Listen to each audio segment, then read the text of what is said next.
brother. They say it's his last known residence.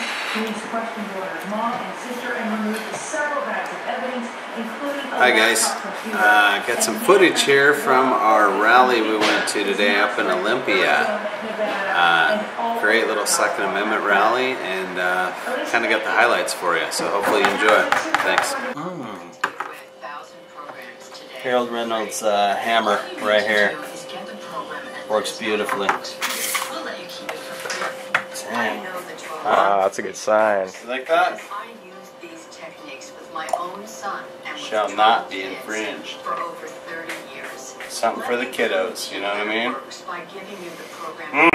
I'd like to sit up here, talk a lot, but I'm losing my voice and it's starting to hurt. And I know there's other people who can speak a lot better than me, but let me tell you what. I'm almost at the end of my flipping rope.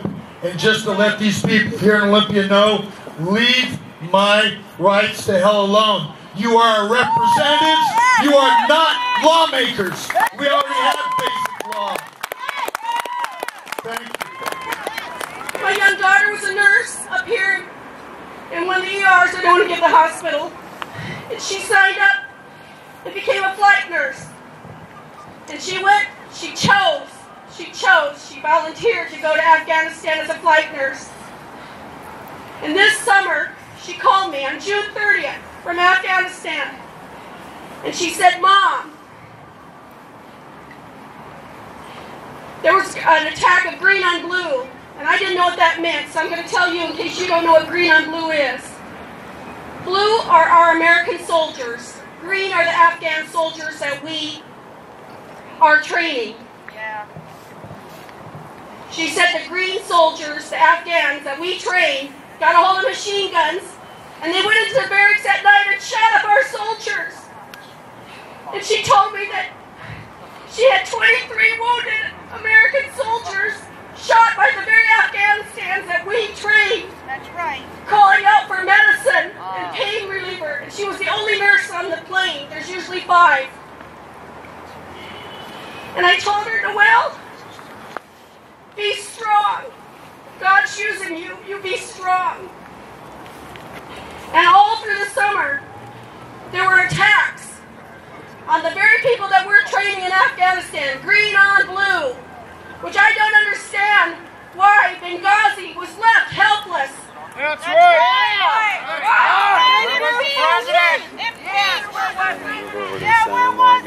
There was an attack in, I believe, April, and there was one in June. And it left such a big hole that 40 men could have gone into that embassy. Now, what is wrong with this picture? There are over 400 memos sent to Hillary Clinton, Secretary of State. She didn't read them. Arrest her, Hillary! Arrest them all! Rummy job! Guilty of murder! Treason! Get them all! And they want to put her up for president. He greeted them in Arabic. He invited the leadership of the Muslim Brotherhood to that meeting.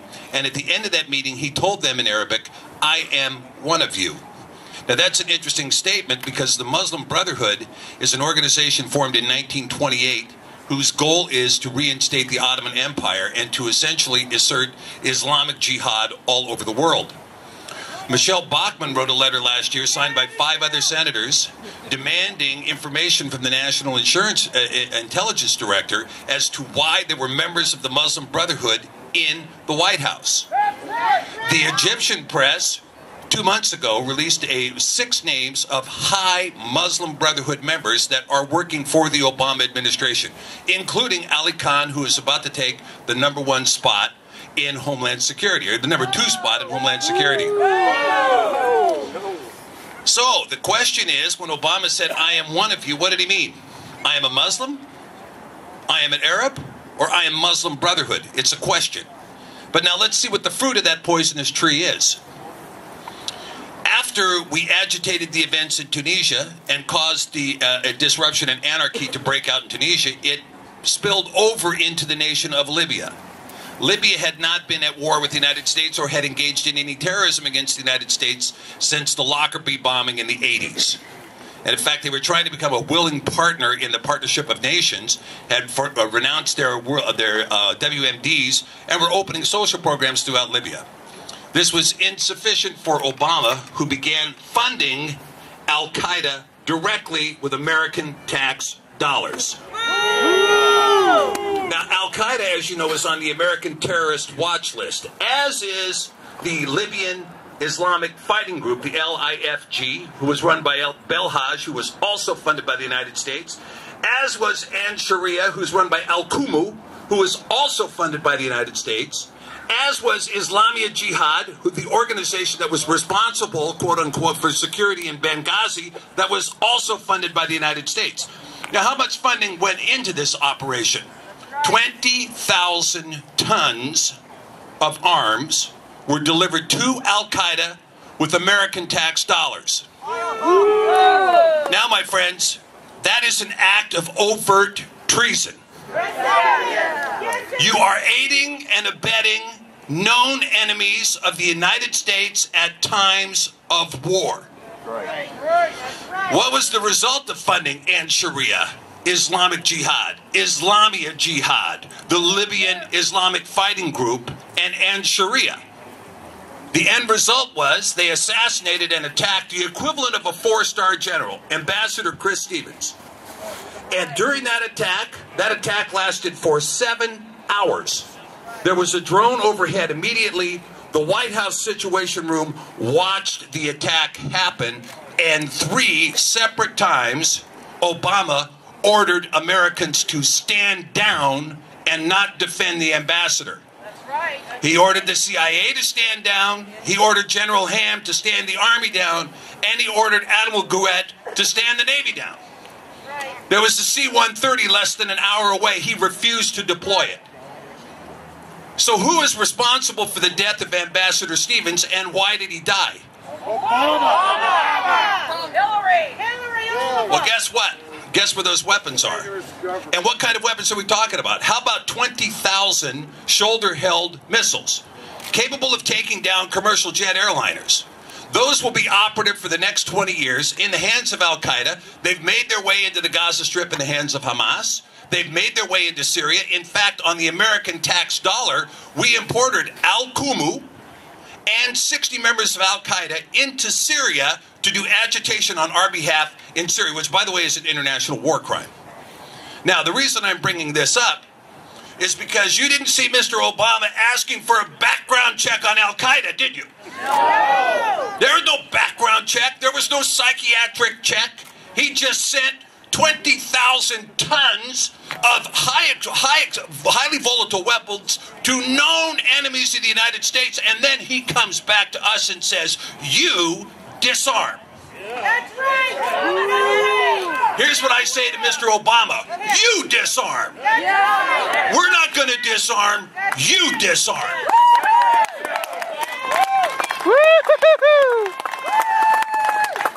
Now, the Second Amendment is not just a fundamental right enshrined in American liberty.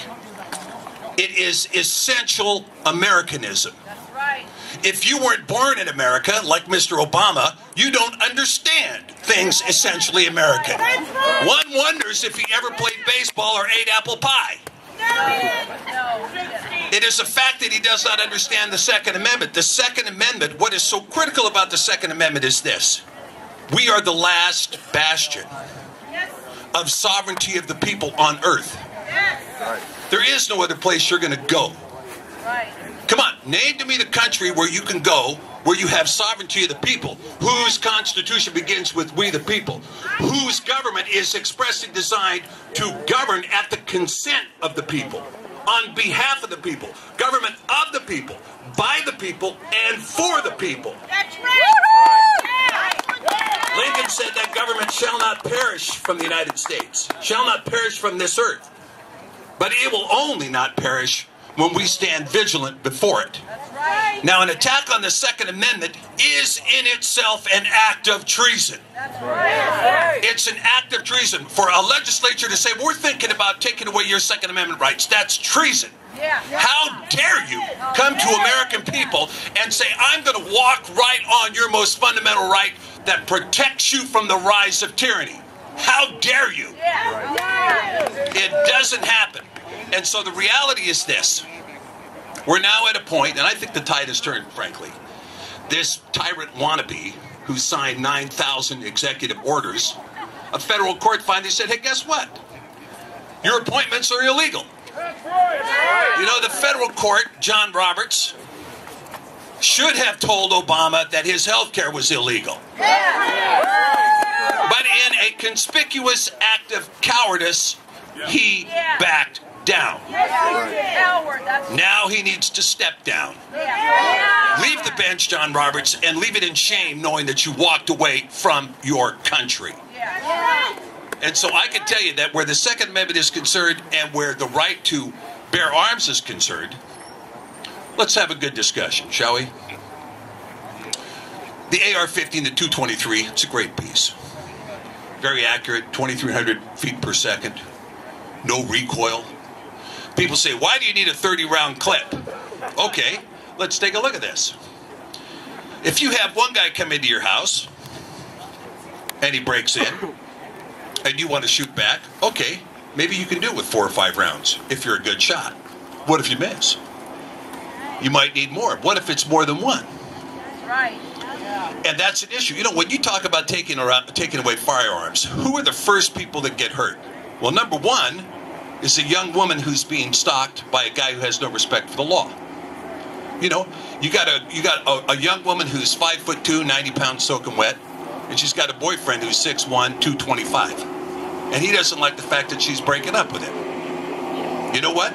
There's an instant equalization with a snub-nosed 38 in the purse. That right needs to be protected. The right to be on the street when somebody is advancing against you inordinately. Yeah, you want to have a peace, you want to know how to use it. But more importantly, and most importantly, there is a push inside this federal government that has enacted the National Defense Authorization Act that allows for the unlimited detention of American citizens without arrest, without probable cause, without a right to a lawyer, and without a writ of habeas corpus. You can be removed to a military base and shipped overseas and nobody hears another word about you. And no right to a hearing, nothing. And our members of Congress from this state voted for that bill. Boo! Recently, Mr. Obama, in a spirit of being a public servant on behalf of all Americans, has deployed 2,000 drones against the United States of America. That, my friend, is an act of war. Yes. Yes. Mr. Obama has violated posse comitatus in 7 cities and has deployed Black Hawk helicopters over Houston, over Miami, over St. Louis, over Denver, over Chicago. Recently, the Black Hawk helicopters that were deployed in Miami used live ammunition. That is an act of war, and it's a violation of posse comitatus, and it's an act of treason. And it's an international war crime. Impeach him! Impeach! Right. We can call it, you know, I remember, you know, back during the George Bush days, this whole country was willing to impeach Bush for waterboarding. Right. Right. Yeah. Right? Abu Ghraib was an offense so huge Yeah, underwear. that militant, warmongering George Bush needed to be impeached. The very same people that marched on D.C. screaming, where are you now? Yeah. Yeah. Where are you? Where are you now? Our president is at war in more nations right now than Adolf Hitler was in 1939. And with his own. Did he get approval from Congress to violate the War Powers Act in Libya?